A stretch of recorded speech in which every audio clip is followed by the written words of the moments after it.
Hi guys, ganito pala ako kapag kagising sa umaga nag-iinat-inat para panggising ng natutulog pang diwa. At ang susunod na aking gagawin ay maliligo na para sa aking pagpasok sa trabaho. At syempre flex ko lang ang aking gamit na keratin black at sunsilk pink para buong araw mabango ang aking buhok. Flex ko na din ang aking gamit na sabon na Old Spice at Master naman para sa mukha para maiwasan ang oily face sa maghapon.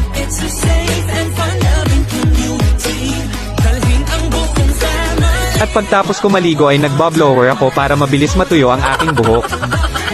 Isusunod ko na ang aking pagkain para naman may lakas ako para sa aking haharapin na trabaho. Pagkatapos ko kumain ay agad akong magsisipilyo para mabango at fresh ang aking hininga.